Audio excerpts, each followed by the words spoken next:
Welcome, dear students. There is a very important question in the mind of the students of the FSC, that what is an organic conversion and how these organic conversions can be performed easily, and what are the tricks that are required to perform these organic conversions in an easy way. My dear student, first of all, you must learn what is an organic conversion. Organic conversion means that you are required to change one organic compound to another organic compound by using different reagents, either in a single step or in the multiple steps. Now, what is the trick for the organic conversions? My dear students, from the past 18 years that I have been teaching to the FSC classes, I have never come across any one or two or eight or nine or 10 super tricks for the organic conversions. If you are looking for some shortcuts for some eight or nine or two or three super tricks for the organic conversions, please skip the video. This video is not for you. What is the easy way for the organic conversions?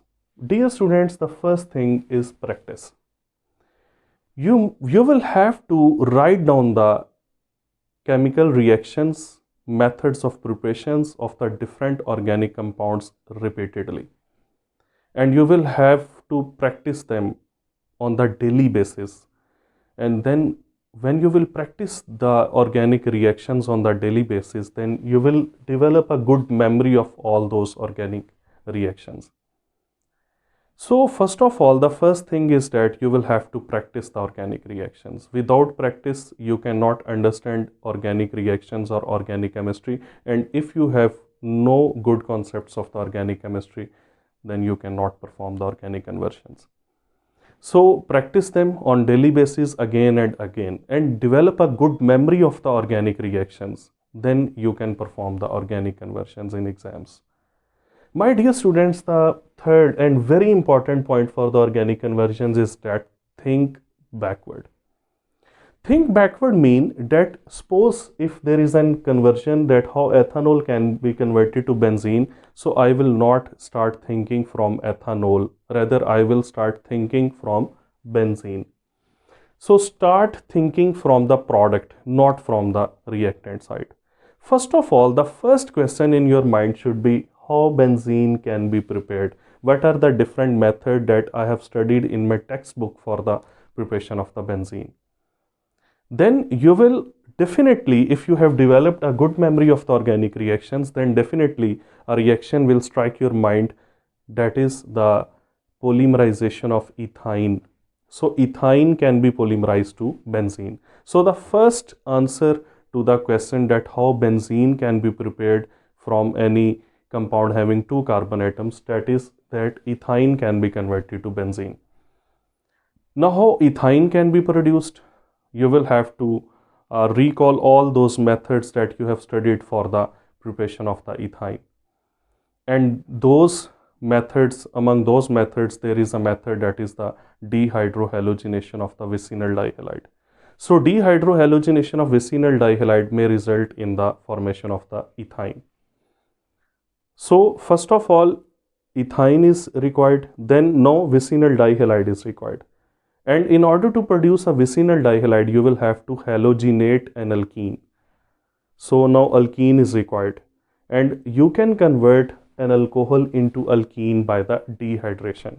So this is the roadmap that will develop in your mind, that how the ethanol can be converted to benzene. First, you will prepare an alkene, then you will prepare a vicinal dihalide, then you will prepare ethyne, and finally the ethyne will be polymerized to the benzene. So in this way you will recall different reactions that you have studied in the course of FSC.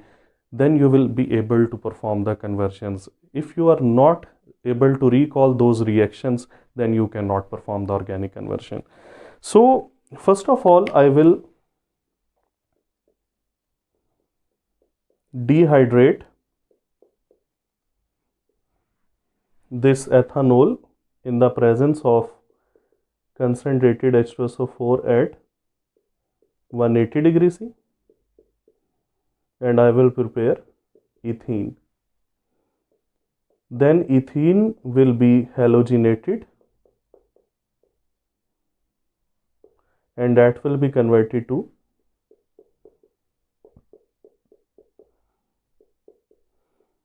a vicinal dihalide. Then this vicinal dihalide is dehydrohalogenated in the presence of alcoholic KOH, and after the loss of 2 HBr, that will be changed to ethyne, and now ethyne will be polymerized in copper tube at 300 degrees C, and that will be converted to benzene. So in this way, these are the 4 steps which are involved in this conversion from ethanol to the benzene. And my dear students, whenever you are writing down any conversion in the exams, it is very important to write down the correct reaction conditions. If you will miss any reaction condition, that conversion will be considered as the wrong one. And similarly, you should, it is not necessary, but you should write down the names of the main reactant and product, like ethanol, then ethene, then this one is 1,2-dibromo ethane, then this one is again ethyne, and finally benzene. So you should write down the name of the main reactant and the main products. But when you are writing down any conversions, there is no need to write down the mechanism of that reaction. You should not write down the mechanism, simply you are required to write down the net reactions. So this was about the organic conversions. What is an organic conversion? How an organic conversion can be performed? We will start a series of the lectures in which we will be discussing some important organic conversions which are especially very important for the class 12 examination point of view.